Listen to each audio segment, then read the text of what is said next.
Hey,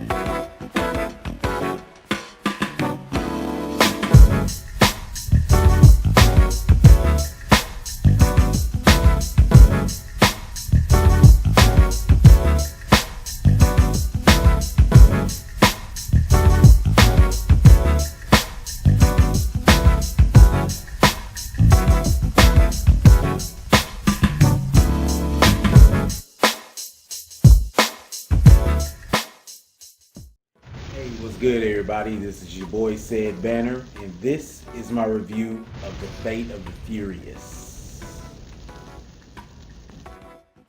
So, I usually start the reviews off by giving some background on the film that I'm reviewing.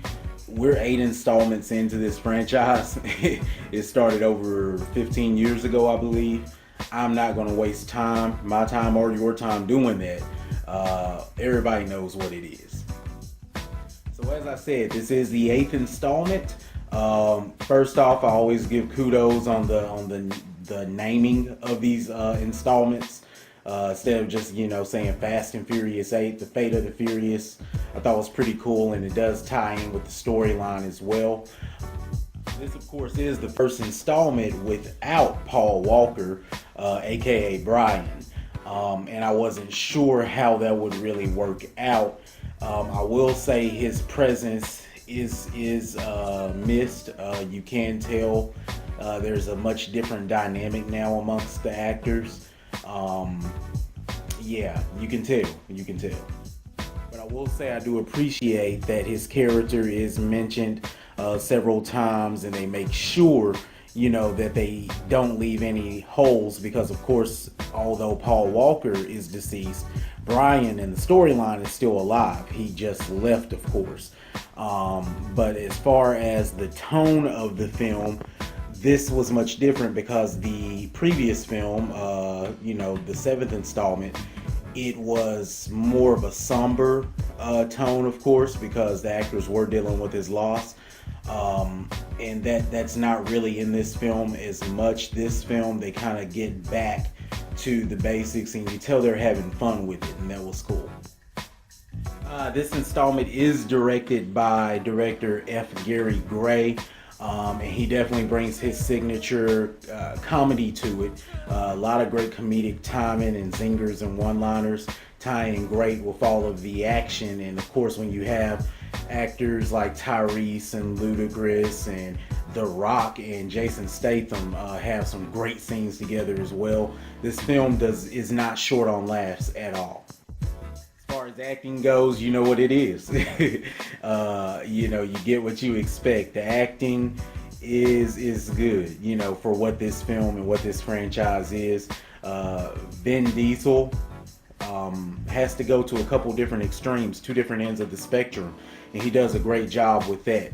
I will say, as far as acting goes, though, the real star here, they brought in, for the villain role, they brought in Charlize Theron, and of course she is, A-list, great at what she does. This is probably the first villain they've had in this franchise that actually feels like a threat. She is a threat, and she proves it. She goes there, and that really gave the film this heaviness that a lot of the other ones haven't been able to achieve, the other installments.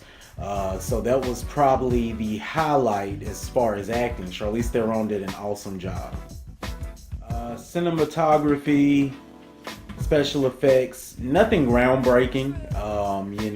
We've seen it before, it's just done in a different way. And that, in this case, in this franchise, is okay.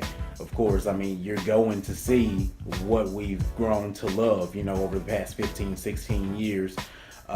They just make everything bigger and more intense, and they did a great job of doing that in this installment.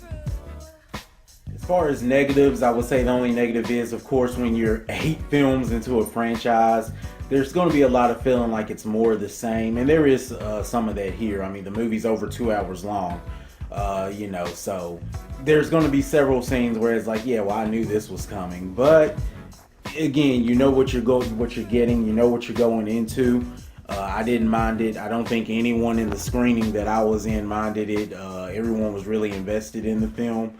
Like I said, it does get intense, and the comedic timing is great. There are a lot of laughs thrown in. So the negatives don't really take away from the whole. And you know, of course, I always say in April, to me, that's the beginning of the summer movie season. That's when studios start rushing their blockbusters in, trying to get, you know, the majority of the pot that's coming in at the box office. As far as getting us started off this year, I feel like the Fast and Furious franchise did what it always does. It really, you know, set us off with a bang, and it did not disappoint. So my rating for The Fate of the Furious is all gas, no brakes.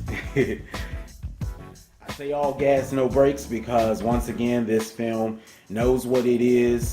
This installment knows that there's going to be more of the same, but it needs to be bigger, needs to be done differently, and it does that, and it never lets up. I mean, it didn't really feel like it was 2 hours and I think 15 minutes. It's intense and the pacing is great. It'll keep you invested. So, of course, if you were going to see this, if you're a fan of the franchise, go. And that concludes this review. Until the next one, hey.